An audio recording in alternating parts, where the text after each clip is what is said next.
नमस्कार दोस्तों, आपका अपना चैनल अप्रेंटिस गुरु में आपका हार्दिक स्वागत है। मैं उम्मीद करता हूं कि आप स्वस्थ होंगे, मंगल में होंगे और जहां भी होंगे वहां खुश होंगे।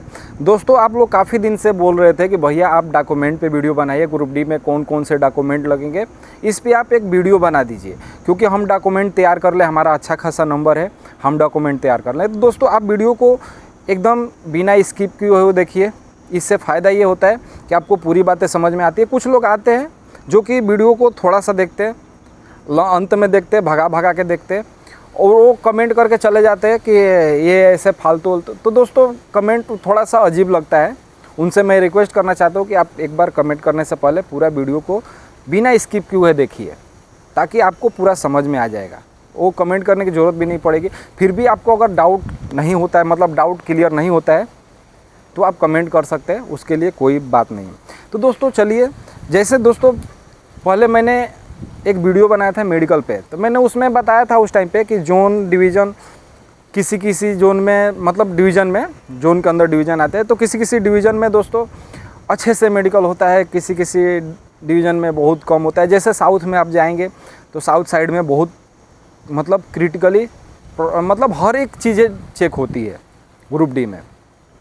अपन उत्तर साइड में रहेंगे, पूर्वी साइड में रहेंगे, इधर बहुत कम, मतलब थोड़ा बहुत बाईपास हो जाता है। कहने का मतलब ये थोड़ा चेक होता है। वैसे ही डॉक्यूमेंट में भी है दोस्तों, कहीं कहीं एक एक डॉक्यूमेंट को अच्छे से मिलाया जाता है, कहीं कहीं थोड़ा बहुत चल जाता है, हल्का फुल्का, मतलब कहीं कहीं सीधे सीधे। मैं एक एक डॉक्यूमेंट के बारे में बताऊंगा कौन कौन से डॉक्यूमेंट लगेंगे दोस्तों। मतलब कहने का मतलब कि कहीं पे बहुत कम रिक्वायर्ड होते हैं, कहीं पे एक एक चीज़ें बुलाई जाती। जैसे कि मान लीजिए कहीं पे एडमिट कार्ड लगता है, कहीं पे नहीं लगता है।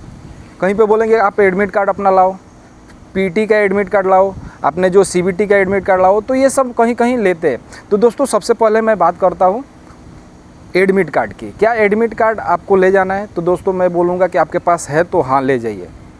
दूसरा, अगर आपने फिजिकल ओपन से है तो पीटी का आपके पास एडमिट कार्ड है तो वो भी ले जाइए। तीसरा, आप जो फार्म फिल किए हैं वो आप उसको निकलवा के एक कॉपी उसको ले जाइए। ये 3 डॉक्यूमेंट हो गए।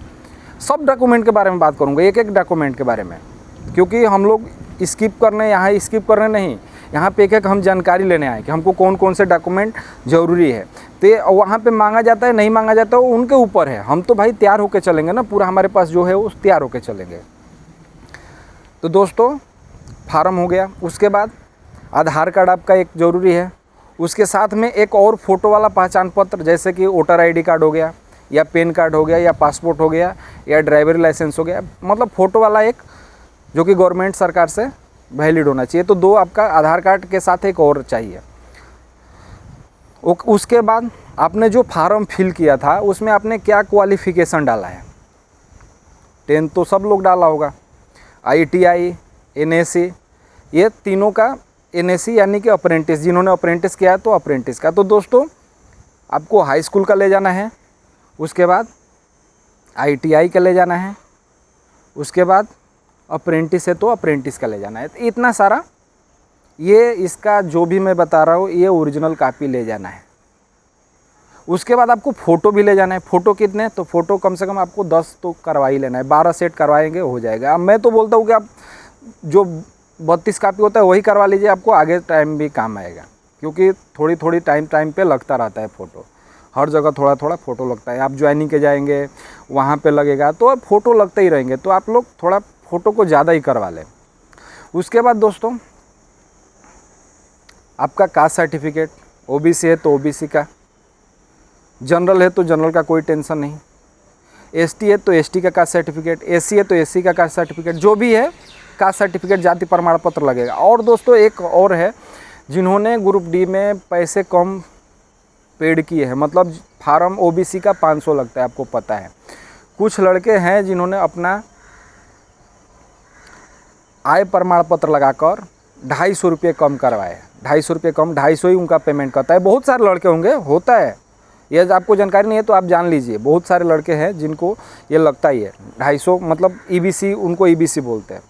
तो उनका एक सर्टिफिकेट बनेगा, वो बनवा लीजिए, इतना पूरा।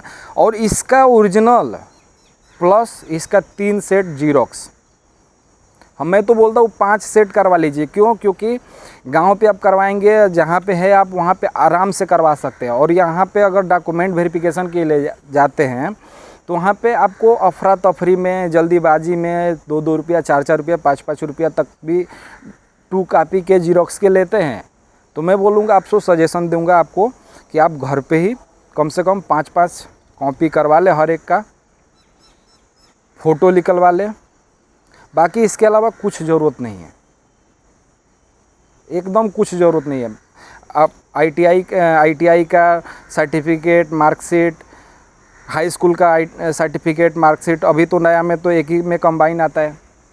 तो दोस्तों, सबका ओरिजिनल कॉपी और जीरोक्स का कम से कम 5 सेट करवा लीजिए, फ़ोटो। और बाकी बिंदास हो जाइए, कोई टेंशन नहीं, एकदम बिना टेंशन के। अगर हाँ, एक और बात बता दूं, अगर आपके डॉक्यूमेंट में ज़्यादा ही प्रॉब्लम है तो आप उसके लिए एफिडेविट बनवा सकते हैं। दोस्तों, अगर छोटा मोटा माइनर प्रॉब्लम है तो आपको वहाँ पे बाद में पता चलता है। वहाँ पे जैसे मान लीजिए DV के लिए गए, वहाँ पे आपको डॉक्यूमेंट के लिए पता चलता है कि आप में मेरे में कमी है। क्यों होता है जानते हैं? पता है क्या होता है? जैसे कि सब लोग एक दूसरे को मिलाने लगते हैं, तुम्हारा क्या है, तुम्हारा क्या है, तो मतलब सब लोग अपना अपना, तो वहाँ पे छोटे से छोटे वो खुद भाई ढूंढ लेते हैं। जो गए हैं वहाँ पे डॉक्यूमेंट वेरिफिकेशन कार्यालय, वही लोग ढूंढ लेते हैं कि हमारे में ये कमी है। तो उस कमी को वहाँ पे ना बताए। वो लोग पूछेंगे कि आपके डॉक्यूमेंट में कुछ कमी है क्या, तो आपको कुछ बताना नहीं है। सीधे अगर उनको पकड़ में आता है तो बोलिए हाँ, अरे यार ऐसा हो गया, तो हम फिर वही सजेशन देंगे आपको। कोई देखिए, टेंशन आपको CBT तक ही लेना है। इसके आगे आपको कोऑपरेट करेंगे रेलवे के अधिकारी, जो भी रेलवे के डॉक्यूमेंट वाले हैं, डॉक्यूमेंट वेरिफिकेशन वाले, वो आपको सजेशन करेंगे, एक एक लाइन सजेशन करेंगे। आपका डॉक्यूमेंट की वजह से आपको बाहर नहीं किया जा सकता है, मतलब कुछ ज़रूरी प्रॉब्लम है, मतलब इसके लिए आपको बाहर ही हो। जैसे मान लीजिए, सबसे मेन प्रॉब्लम है क्या होता है बताऊँ? जैसे आपको बताया था कि किसके लिए बाहर किया जा सकता है, तो वो प्रॉब्लम है डबल सर्टिफिकेट, एक ही समय पे डबल सर्टिफिकेट। जैसे कि मान लीजिए कोई मेरा भाई ITI कर रहा है, उसी टाइम पे उसने ग्रेजुएशन कंप्लीट कर लिया, फार्म भरते टाइम उसने ITI भी डाल दिया, ग्रेजुएशन भी डाल दिया, वो दोनों लेके जा रहा है। या फिर नहीं भी डाला है, उसने डिजी लॉकर पे दोनों अपलोड कर रखा है, एक ही समय का डॉक्यूमेंट है, ITI भी और ग्रेजुएशन भी। और इसमें और क्या है दोस्तों, सबसे अप्रेंटिस के लिए क्या परेशानी होता है? वो परेशानी है अप्रेंटिसशिप प्लस ग्रेजुएशन, और डिजी लॉकर में दोनों सेव कर लेते हैं भाई, तो यहाँ से पकड़ में आ जाता है। तो इसके लिए सावधान होकर आपको काम करना है। डिजी लॉकर से जितने भी है, आपको डबल डिग्री वाला नहीं होना चाहिए, एक साथ में 2-2 डिग्री वाला नहीं। उस अगर है तो आप वहाँ से हटा दीजिए, और वो नहीं लेके जाना है, नहीं तो आप उसमें कोई रियायती नहीं होगा, सीधे गेट आउट। डबल एक साथ 2-2 आप डिग्री रेगुलर नहीं कर सकते। तो दोस्तों, मिलते हैं अगले वीडियो में। अगर आपका कुछ प्रॉब्लम है डॉक्यूमेंट में तो आप कमेंट करके बताइए कि आपको परेशानी है। अगर आप नहीं प्रॉब्लम है तो आप एक बार कमेंट चेक कर लीजिए, ताकि जिनके पास परेशानी है वो कमेंट करके बताते हैं, तो आप वो परेशानी अपने डॉक्यूमेंट में भी चेक कर सकते हैं। तो मैं उम्मीद करता हूँ कि अभी रिज़ल्ट समझिए कि 25 से कल अभी 23 तारीख होने वाला है, बंद हो जाएगा जो मॉडिफिकेशन लिखे है। तो समझिए कि अब रिज़ल्ट 25 से 30 के बीच में आ जाएगा। तो दोस्तों, मैं उम्मीद करता हूँ कि आप लोग मेरी वीडियो को, मेरी बातों को अच्छे से समझ गए होंगे। मिलते हैं अगले वीडियो में, तब तक के लिए जय हिंद, जय भारत।